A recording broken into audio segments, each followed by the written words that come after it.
प्रभात बच्चों, जैसा कि आपको पता है हमने बहुत सारे लेसन अभी किए हैं। आपकी ये लास्ट लेसन है काव्य खंड का, जिसके रचयिता के नाम हैं धूमिल जी हैं जो, और इनके बारे में हम पढ़ना शुरू करेंगे लेसन से ही आज। तो चलिए पढ़ते हैं क्या है।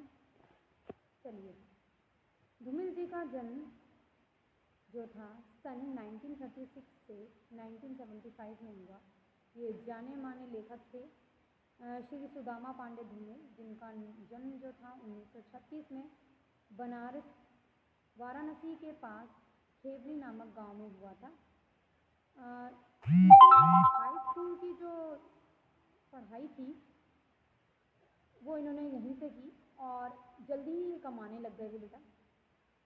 इसके बाद इन्होंने वाराणसी से ही विद्युत डिप्लोमा किया और वहाँ पर अनुदेशक के पद पर नियुक्त हो गए।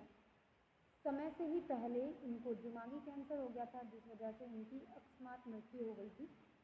धूमिल जी की जो रचनाएं हैं वो बहुत मनोरंजक करती हैं लोगों का, और इसके साथ साथ ये जो है हमें नई सीख देने को हमें मिलती हैं। इन्हें मरणोपरांत साहित्य अकादमी पुरस्कार भी दिया गया। धूमिल के काव्य संस्कारों के अंदर एक विशेष प्रकार की गवईपन है, मतलब गाया जा सकता है, और इसके साथ साथ इनकी जो रचना है वो आपके व्यक्तित्व को, लोगों के व्यक्तित्व को दिखाने की कोशिश करते हैं। ये जो रचना है आपकी घर में वापसी, लेसन जो है हमारी घर में वापसी, धूमिल की ये कविता है जिसमें धूमिल जी जो बता रहे हैं कि एक गरीब परिवार है, उसकी करुण गाथा बता रहे हैं किस तरीके से गरीब परिवार जो है वो दुखी है। मनुष्य जो है संसार के इस कश्मकश जीवन में जी रहा है, और इसके साथ साथ उनका घर का वातावरण कैसा है। जीवन में से मुक्ति पाने के लिए स्नेह, ममता, अपनापन, सुरक्षा, ये सब भरा वातावरण चाहिए हमें एक घर बनाने के लिए। घर का मतलब ये नहीं कि ईंट और पत्थरों का घर बन गया। घर का मतलब ये है जिसमें परिवार के सभी सदस्य होते हैं, एक दूसरे से प्यार से रहते हैं। लेकिन आज की विडंबना क्या है कि गरीबी के कारण यहाँ घर में वापसी जो है, अपनापन की भावना तो है लेकिन निर्धनता के कारण कुछ ना कुछ कमियां जो हैं वो देखने को मिलती हैं। गरीबी से लड़ते लड़ते हिम्मत नहीं हारते धूमिल जी, और इस पाठ के अंदर, इस कविता के अंदर, कविता में एक ऐसे घर की आकांक्षा की गई है जिसमें गरीबी की दीवार जो है वो बाधा नहीं डाल रही। माँ पिता, बेटी, पत्नी सभी जो है वो जीवन बेशक ही संघर्ष में जी रहे हैं, लेकिन उनका जीवन कैसा है, सुखमय है। तो आइए हम शुरू करते हैं कविता घर में वापसी। मेरे घर में 5 जोड़ी आँखें हैं। माँ की आँखें पड़ाव से पहले ही तीर्थ यात्रा की बस के 2 पंचर पहिए हैं। पिता की आँखें लोसाया की ठंडी सलाखें हैं। बेटी की आँखें मंदिर में दीवट पर जलते घी के 2 दिए हैं। पत्नी की आँखें आँखें नहीं हाथ हैं जो मुझे थामे हुए हैं। वैसे हम स्वजन हैं, करीब हैं, बीच की दीवार के दोनों ओर, क्योंकि हम पेशेवर गरीब हैं। अब इस कविता में हमें पता चलता है कि लेखक के घर में कौन कौन है। एक तो माँ है, बेटी है, पिता है, बीवी है, भरा पूरा परिवार है, 5 सदस्य हैं उनके घर के अंदर। तो यहाँ पर क्या है, माँ की आंखें तीर्थ यात्रा से जाने से पहले बस की उन 2 पहियों के समान हैं जो मंजिल तक पहुँचने से पहले ही पंचर हो गए हैं। जिसका मतलब ये है कि माँ जो है वो अपने जीवन के आखिरी पड़ाव पर है। निर्धनता के कारण वो अपनी जीवन के इस कदम पर हैं कि वो अपने आँखों की रोशनी खो बैठी हैं। पिता जो है, पिता की आंखें ऐसी ठंडी पड़ रही हैं। कैसे ठंडी पड़ने का मतलब क्या है कि वो गरीबी को देखते देखते अब उसके रहने के ही आदी हो गई हैं। पुत्री की आंखों में उन्हें मंदिर के दीवट की तरह जो मंदिर के दीवट की आंखें लगी, जैसे मंदिर में दीपक जो है वो जलता रहता है उसी तरीके से। और पत्नी की आंखें उनको हौसला देती हैं किस तरीके से कि वो उनको सुख और दुख दोनों में आगे बढ़ने के लिए उत्साहित करती हैं।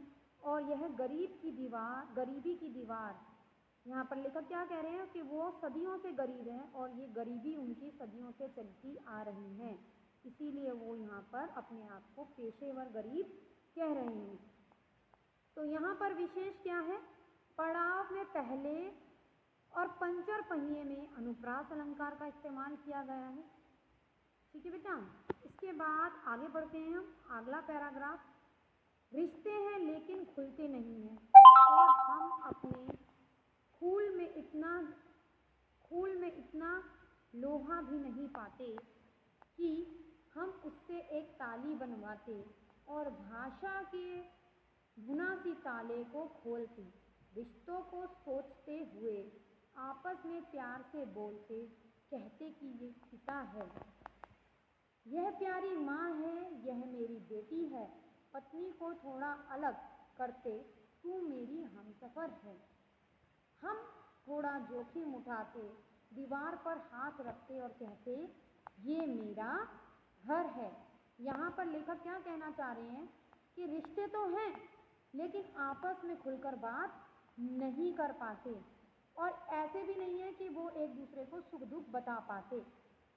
उनके परिवार में ऐसा बिखराव है कि एक जड़ता, मतलब हाथ तो है लेकिन वो मुट्ठी खुली हुई है, एक बंधी हुई मुट्ठी की तरह नहीं है। गरीबी के कारण सब कुछ शक्तिहीन हो चुका है। वो क्या चाह रहे हैं कि जीवन जीने के लिए उन्हें संघर्षों का सामना करना पड़ रहा है। तो लेखक क्या चाहते हैं कि कितना अच्छा होता कि इस गरीबी के साथ भी अगर हम आपस में संबंधों को प्यार से रख पाते तो क्या होता, माँ जो थी वो प्यारी माँ बन जाती और पिता जो थे वो मेरे पिता बन जाते और पुत्री मेरी प्रिय पुत्री बन जाती।